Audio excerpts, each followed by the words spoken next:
Hello welcome back to my channel. నేను మీ శారద. నేను ఇవాళ మీకైతే సోరకాయ కందిగింజల కర్రీ వేసి చూపిస్తున్నా అండి.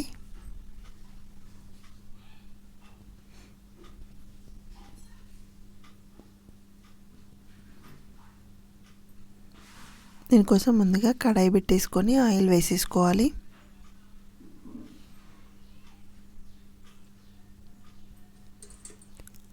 ఆయిల్ వేడిన తర్వాత పోపు దినుసులు వేసుకోవాలి. ఆవాలు, జీలకర్ర, కొంచెం పచ్చి శనగపప్పు వేసుకున్నా అండి.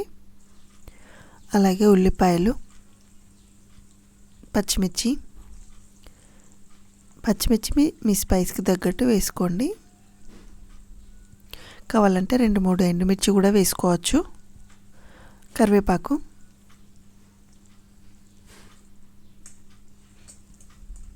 వేసేసుకొని ఫ్రై చేసేసుకోవాలి మంచిగా. అల్లం వెల్లుల్లి పేస్ట్ కొంచెం,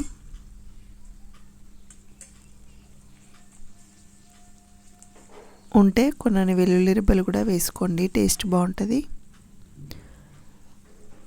టేస్ట్కి సరిపడా సాల్ట్,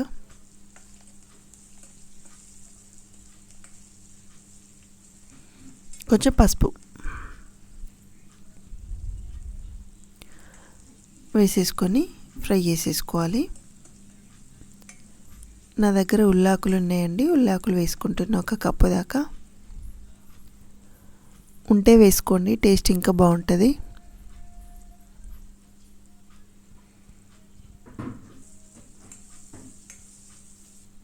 తర్వాత సొరకాయ అండి, కొంచెం లేతదైతే టేస్ట్ ఇంకా బాగుంటుంది. నేను ఒక చిన్న సొరకాయ తీసుకొని కట్ చేసేసుకున్నా, పొట్టు తీసేసుకొని కట్ చేసేసుకోవాలి. ఒక 10 మినిట్స్ అన్న ఫ్రై కావాలి ఇది. ఆ లోపు నేను 1 కప్పు దాకా అయితే అండి కందిగింజలు ఒలిచి పక్కకు పెట్టేసుకున్నా. ఉడకబెట్టుకోవాల్సిన అవసరం ఏం లేదండి, ఒలుచుకుంటే తొందరగానే కుక్ అయిపోతుంటే ఒకసారి కడిగి వేసేసుకోవాలి అంతే. వేసేసుకొని మధ్యలో కలుపుతూ ఉండాలి.